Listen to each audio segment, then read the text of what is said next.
मानसी और अंशु छत पर खड़े थे। शाम का समय था। अभी नए घर में शिफ्ट हुए 2 महीने ही गुजरे थे। उनका छोटा भाई साइकिल चलाता हुआ दिखाई दे रहा था। 8 साल का सनी सड़क पर चक्कर लगाता हुआ चिल्ला रहा था, दीदी मुझे देखो। मानसी और अंशु, जो उससे उम्र में 3 और 4 साल बड़ी थी, जब भी सनी घर के पास से गुजरता और चिल्लाता हुआ निकलता, मानसी और अंशु दोनों खिलखिलाकर हंसते। अभी उन दोनों की दोस्ती मोहल्ले की और लड़कियों से नहीं हुई थी। दूर से पापा भी स्कूटर से ऑफिस से आते हुए दिखाई दे रहे थे। मनोज जी सरकारी कर्मचारी थे, इसलिए 6 बजे तक घर आ ही जाते थे।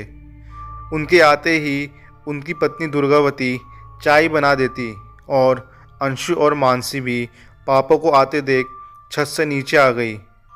दुर्गावती चाय बनाने में व्यस्त हो गई। सनी को भी पता था कि पापा आ गए हैं।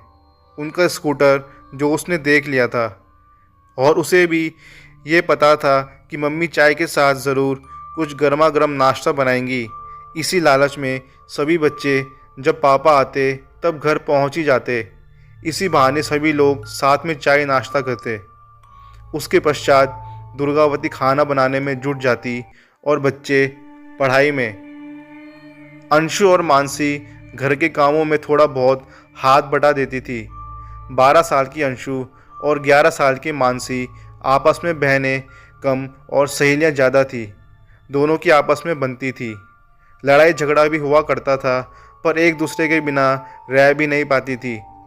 मनोज जी ने अभी 3 महीने पहले ही किराए से मकान लिया था, क्योंकि उनका कार्यालय यहाँ से नज़दीक था। इस इलाके में काफ़ी सारे खाली प्लॉट पड़े थे, जिनमें से कुछ पर मकान बनने का कार्य चालू था। कई बार रात में बड़ा सुनसान और सन्नाटा सा प्रतीत होता था। मोहल्ले के बच्चे भी ज़्यादा देर तक बाहर नहीं खेलते थे। सख्त हिदायत थी कि 6:30 तक घर के अंदर सभी बच्चे आ जाएं। अंशु और मानसी की दोस्ती पास में रहने वाली नीरू से हो गई। अब उनका भी मन यहाँ पर लग गया था। शाम होते ही नीरू उनके यहाँ आ जाती और तीनों मिलकर खेलती। 2 रूम, एक किचन और एक छोटा सा पोर्च, जिसमें पिछला हिस्सा खुला था, वहाँ पर टॉयलेट बना था। अगर किसी को रात में टॉयलेट जाना होता तो खुले पोर्च में से गुजर कर जाना होता। अंदर के रूम में सनी और मम्मी पापा सोते थे और बाहर एक दीवान पर अंशु और मानसी सोया करते थे। 3 महीने तो गुजर चुके थे इस नए घर में, पर यह रात थोड़ी अलग थी। करीबन 10 बजे तक सभी लोग सो जाया करते थे। अंशु का स्कूल का समय दोपहर 12 बजे का था और मानसी का स्कूल सुबह का था, तो वे लोग 5:30 बजे उठ जाते थे। मनोज जी भी दफ्तर के लिए 8:30 तक निकल जाते थे। सनी का स्कूल दिन का था, इसलिए वो आराम से उठता था। अंशु और मानसी बाहर वाले कमरे में सो रही थी। अभी सोए हुए उन्हें 10 से 15 मिनट ही हुए होंगे कि कमरों की लाइट बंद हो गई। अचानक थोड़ी देर बाद चूड़ियों के खनकने की हल्की सी आवाज़ें आने लगी। मानसी की नींद खुली, पर आंखें बंद थी। उसने सोचा मम्मी के करवट बदलने के कारण चूड़ियों की खनकने की आवाज़ आ रही होगी, पर चूड़ियों की आवाज़ ऐसे आ रही थी जैसे कमरे में कोई घूम रहा हो। आवाज़ पहले तेज होती, फिर धीरे हो जाती, जैसे कोई दूर से पास आ रहा हो, फिर पास से दूर जा रहा हो। अब तो मानसी की हालत ख़राब हो गई। पहले उसे लगा ऊपर पंखा जो चल रहा है उसी में से कुछ आवाज़ आ रही है, पर जब उसे ये पता चला कि अभी तो ठंड के दिन है, मैंने रजाई ले रखी है और पंखा तो बंद है, मम्मी इतनी देर तक चूड़ियाँ क्यों खनकाएगी, ये सोचकर तो मानसी के रोंगटे खड़े हो गए। सांस तेज तेज चलने लगी, पर कमरे में चूड़ियों के खनकने की आवाज़ और ये आभास कि कोई पास आ रहा है फिर दूर जा रहा है, इन सभी ने मानसी को भयभीत कर दिया। अब मानसी की परीक्षा की घड़ी थी। उसे ऐसा आभास हुआ जैसे कोई बिस्तर के पास ही खड़ा है और उसके कानों में चूड़ियों को खनका रहा है, और इतनी तेज़ तेज़ चूड़ियों की खनकने की आवाज़ें उसके कानों में पड़ रही थी जैसे कोई उसे जगाने की कोशिश कर रहा है। अब मानसी समझ चुकी थी ये कुछ और बला है। क्या है पता नहीं, पर कुछ ठीक नहीं है। कौन है ये? क्या ये भूत या भूतनी है? अब तक तो केवल टीवी और कहानियों में ही भूतहा कहानियाँ पढ़ी और सुनी थी, पर ऐसे अनुभव से मानसी पहली बार गुजर रही थी। जैसे ही चूड़ियों के खनकने की आवाज़ थोड़ी कम हुई, मानसी उल्टा लेट गई और मन ही मन भगवान के नाम का जाप करने लगी। उस उम्र में उसे कोई मंत्र भी याद नहीं था, बस राम नाम का जाप वो रट रही थी। कभी हनुमान जी तो कभी राम जी का जाप वो डर के मारे करने लगी थी। उसने फिल्मों में देख रखा था कि भूत शरीर में प्रवेश कर जाते हैं।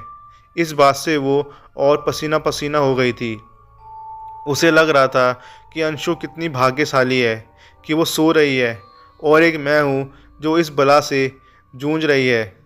ये सोचते सोचते मानसी ने सारी रजाई अंशु से खींच ली और अंशु बिना रजाई के सीधी पड़ी हुई थी। जब आवाज़ दूर हो गई तब मानसी ने आंखें खोलकर देखने की कोशिश की, पर कुछ दिखा नहीं। दूर कुछ सफ़ेद दिखा, पर स्पष्ट नहीं था। तो ये नहीं कहा जा सकता था कि वो कोई भूत था, पर कोई तो था या कोई तो थी, ये कहना उचित है। फिर उसने डर के मारे आंखें नहीं खोली। ये चूड़ियों के खनकने की आवाज़ें लगभग 2 घंटे चली।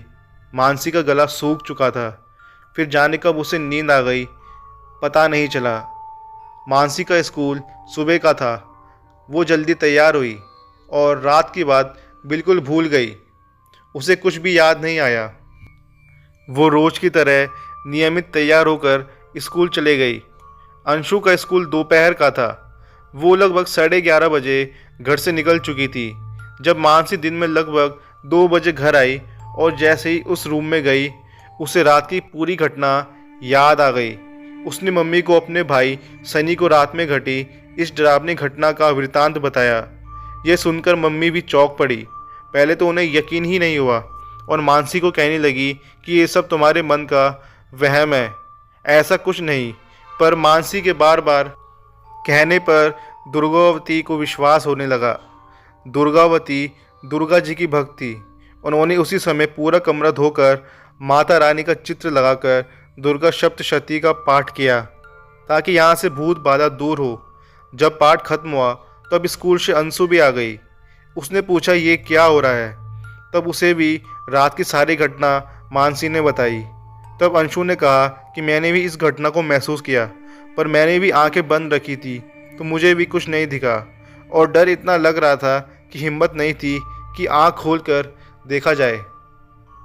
मैंने भी 2 घंटे तक उस चूड़ियों के खनकने की आवाज़ सुनी और जानबूझकर किए जा रहे ताकि मैं उठ जाऊं। तब मानसी ने कहा कि तुमने मुझे उसी समय क्यों नहीं बताया। तब अंशु बोली, अच्छा मेरी तो जान ही निकल गई थी, तूने क्यों नहीं मुझे उठाया। मानसी बोली, अच्छा तो तुम भी जाग रही थी दीदी। दोनों की बात सुनकर उनकी माँ थोड़ी चिंतित हुई और आसपास लोगों से इस बारे में बात की। तब कई लोगों ने जानकारी दी कि यह स्थान पहले शमशान था, यहाँ पर मुर्दे जलाए जाते थे। पर समय के साथ यहाँ पर प्लॉटिंग हो गई और मकान बनने लगे। तो कभी कभी ऐसी घटनाएं होती हैं क्योंकि यहाँ की हवाओं की जद में कुछ इस तरह की रूहें भी शामिल हैं। ये सुनकर तो दुर्गावती जी के रोंगटे खड़े हो गए और उसने मनोज जी के आते ही घर में पूजा पाठ करने का निश्चय किया। कई आसपास के लोगों ने भी स्वीकार किया कि उन्हें भी इस तरह के कई अनुभव हो चुके हैं, परंतु किसी को अभी तक कोई हानि नहीं पहुंची है। फिर भी बच्चे तो डरेंगे ही। तब से अंशु मानसी सभी तीनों बहुत धार्मिक बन गए और पूजा पाठ करने लगे। तो दोस्तों बढ़ते हैं अपनी दूसरी कहानी की ओर। उस दिन हल्की हल्की बारिश हो रही थी। रीना के भाई आशीष का दोस्त रवि आया हुआ था। रीना की माँ ने रवि से कहा, बारिश बंद हो जाए तब चले जाना। थोड़ी देर रवि रुक गया। शाम के 8:30 हो रहे होंगे। टीवी चल रहा था। कोई डरावना सीरियल आ रहा था। लोग देख रहे थे। इतने में आशीष ने कहा, मुझे तो कोई भरोसा नहीं है, ये भूत वूत कुछ होते भी हैं या नहीं। आशीष से पूछा, तुम्हें क्या लगता है। तो रवि ने कहा कि मेरे पापा ने मुझे कुछ बताया था, लेकिन तुम डर जाओगे क्योंकि मेरे पापा बहुत बहादुर हैं। वो झूठ नहीं बोलते, उन्हें किसी से डर नहीं लगता। वो भूत में विश्वास भी नहीं करते थे। वो भी यही कहते थे कि कोई भूत नहीं होता। पर उन्हीं ने मुझे जो बताया उस पर तो यकीन करना ही बहुत मुश्किल था। तब उन लोगों ने रवि से उस भूतिया कहानी के बारे में पूछा। रवि ने कहा कि जब मेरे पापा पढ़ाई कर रहे थे तब उन्हें घर से दूर जाना पड़ा। वो इंजीनियरिंग की पढ़ाई कर रहे थे। उन्हें कॉलेज उसी शहर में नहीं मिला। पढ़ने में तो होनहार थे ही और घर के पहले इंजीनियर वही बने। सभी लोग बहुत खुश थे। कॉलेज के पास ही एक किराए का मकान जिसमें एक रूम और एक किचन था जो उनके लिए पर्याप्त था, ले लिया गया था। हॉस्टल में रहना उन्हें पसंद नहीं था। अकेले आराम से रहकर पढ़ाई करना चाहते थे। पढ़ाई इंजीनियरिंग की थी तो पढ़ना भी बहुत पड़ता था। कमरे के ठीक बीच में एक खिड़की थी, वहाँ रोशनी अच्छी आती थी। उन्होंने सोचा यहीं पर टेबल कुर्सी लगा लिया जाए, हवा भी आएगी, रोशनी भी अच्छी रहेगी पढ़ने के लिए। उसी खिड़की के पास टेबल लगाकर कुर्सी पर बैठकर वे पढ़ा करते थे। दूर एक घना पेड़ था, कभी कभी उस पर नज़र पड़ जाती थी। बाहर देखते फिर पढ़ने लगते। आराम से दिन गुजर रहे थे। उसी शहर में एक रिश्तेदार भी थे तो खाने पीने की दिक्कत नहीं थी, उन्हीं के यहाँ खाना हो जाता था। एक दिन रात को मेरे पापा उन्हीं रिश्तेदार के यहाँ से खाना खाकर घर आए। अभी 9 बज रहा था। उन्होंने सोचा थोड़ी देर पढ़ ही लिया जाए, फिर जब थकान होगी तब सो जाएंगे। उसी टेबल कुर्सी पर बैठकर पढ़ना शुरू कर दिया और खिड़की भी खोल ली। दूर से पेड़ रात में भयानक लग रहे थे, वहाँ कोई रोशनी भी नहीं दिख रही थी, पर यह समझ में आ रहा था कि ये वही वृक्ष है। अचानक पढ़ते पढ़ते उन्हें लगा कि कमरे में कोई घूम रहा है। कुछ चलने की आवाज़ें आ रही थी, पर वो पढ़ते रहे। उन्होंने पीछे नज़र घुमाकर नहीं देखा, अपना पूरा ध्यान पढ़ाई में ही लगाया। उन्हें डर भी नहीं लग रहा था, बस सोच रहे थे कि ये कौन है। पर पीछे मुड़कर देखना उन्हें सही नहीं लग रहा था, या पता नहीं उन्होंने क्यों नहीं देखा। थोड़ी देर में आवाज़ आना बंद हो गई। ऐसा लगा जैसे कोई चला गया हो, और उन्होंने पीछे मुड़कर देखा तो पूरे कमरे में कीचड़ से सने पैरों के निशान दिखाई दिए। वे चौंक पड़े पर घबराए नहीं। उन्होंने पूरे कमरे में पोछा लगा दिया और सोने चले गए। अब तो आए दिन यही चलता रहा। वे पढ़ने बैठते, खिड़की खोलते, थोड़ी देर बाद कमरे में चलने की आवाज़ आने लगती। जब आवाज़ आनी बंद होती तो पापा पीछे मुड़कर देखते, कीचड़ से सने पैर फिर दिखाई देते हैं। पापा का पढ़ने में मन कैसे लगता था। मैं होता तो फ़ौरन भाग खड़ा होता, पर पापा अपना मन पढ़ाई में लगा देते और ध्यान ही नहीं देते। कई दिनों तक ये चलता रहा। फिर एक दिन उन्होंने वो खिड़की बंद कर दी और उसे खोला नहीं। उस दिन शांति बनी रही। उस दिन उनके कमरे में कोई नहीं आया। ये सब बात उन्होंने मेरे दादाजी को बता दी। उन्होंने तुरंत घर बदलने की बात अपने रिश्तेदार से कही और उसी दिन उनके रिश्तेदार ने घर बदलवा दिया। पर मुझे लगता है मेरे पापा जैसे हिम्मती बहुत ही कम लोग होते हैं। ये सुनकर रीना और आशीष डर गए थे। बारिश कम हो गई थी। रीना की मम्मी ने रवि को खाना खिलाकर ही भेजा। रवि फिर घर चला गया। रात भर रीना और आशीष इसी बात पर चर्चा करते रहे और अंकल की बहादुरी की दाद देते रहे। तो दोस्तों, बढ़ते हैं अपनी अगली कहानी की तरफ। विनय अपने कमरे में बैठा टीवी देख रहा था। मम्मी खाना बना रही थी और उसका छोटा भाई अपना होमवर्क कर रहा था और बार बार विनय से पूछ रहा था, भैया ये सवाल बता दीजिए। विनय कभी टीवी देखता, कभी अपने छोटे भाई चिंटू को होमवर्क करवाता। तभी मम्मी ने जाकर दोनों भाइयों को प्लेट में पकोड़े पका कर दिए। चिंटू पकोड़ा खाते खाते दौड़ लगाकर गैलरी में चला गया। विनय भी पकोड़े खाते खाते टीवी देख रहा था। विनय का एक बड़ा भाई राघव था, वो ज्योतिष जानता था। तभी विनय को अचानक लगा कि चिंटू की प्लेट के पास एक आदमी बैठा है और पकोड़े खा रहा है। उसने उससे कहा, कहाँ से आए हो, कैसे घुस गए घर में। तभी चिंटू दौड़ लगाकर आया और अपनी प्लेट में से एक पकोड़ा उठा लिया। तब विनय ने कहा, देख चिंटू, ये आदमी तेरे पकोड़े खा रहा था। तब चिंटू ने कहा, भैया यहाँ तो कोई नहीं है, और वो चुपचाप बैठ गया। विनय को वो आदमी दिखाई दे रहा था, लेकिन चिंटू को नहीं। तभी विनय ने अपनी माँ को भी आवाज़ दी। और कहा, देखो माँ, ये आदमी पकोड़े खा रहा है और चिंटू को दिख ही नहीं रहा है। पर माँ को भी वो आदमी नज़र नहीं आया और थोड़ी देर बाद विनय को भी वो आदमी कहीं दिखाई नहीं दिया। सब लोग हैरान थे कि विनय को वो आदमी दिखाई दे रहा है। तभी राघव घर में आया। उसने भी विनय से कहा कि लोगों की आंखें खराब हो चुकी हैं। मुझे भी वो आदमी दिख रहा था और इन लोगों को नहीं। पर एक बात है कि वो गया कहाँ से? दरवाज़ा तो बंद था और अचानक इतनी जल्दी कैसे गायब हो गया? तब राघव ने उसे मजाक में कहा, अरे भूत देखा होगा, वो बेचारे कहाँ जाएंगे, वो भी घूमते रहते हैं और कभी कभी दिख जाते हैं। विनय भी हंसने लगा, पर ये तो पहली बार था। अब तो अक्सर ही विनय को घर में कोई ना कोई दिखने लगा। और घर ही नहीं, एक दिन जब वो कॉलेज में बेंच पर अपने दो दोस्तों के साथ बैठा था, तब उसको अचानक एक बूढ़ा आदमी दिखाई दिया। उसने सोचा, कॉलेज में ये बूढ़ा आदमी कहाँ से आ गया? उसने अपने दोस्तों को कहा, चलो उस बूढ़े आदमी से पूछें, वो भी क्या यहाँ पढ़ने आया है? तब उसके दोस्तों ने कहा कि कौन सा बूढ़ा आदमी, हमें कोई भी नज़र नहीं आ रहा है। अब तो विनय को लगा कि सब शायद उसका मजाक बना रहे हैं। उसने फिर से कहा, अरे सामने उस पेड़ के पास वो आदमी नहीं दिख रहा तुम्हें? सब चौंक पड़े, बोले, नहीं यार विनय, सच में हमें कुछ नहीं दिखाई दे रहा है, पता कहाँ, पर हमें नहीं दिख रहा। विनय उनका हाथ पकड़कर उस ओर जाने लगा जहाँ पर वो आदमी खड़ा था। पर अचानक ही वो बूढ़ा आदमी नज़रों से ओझल हो गया। तब तो विनय अपने आप पर शक करने लगा। उसको लगने लगा कि कहीं वो पागल तो नहीं हो गया है। उसका पढ़ने में भी मन नहीं लग रहा था। विनय का कॉलेज पूरा हो चुका था।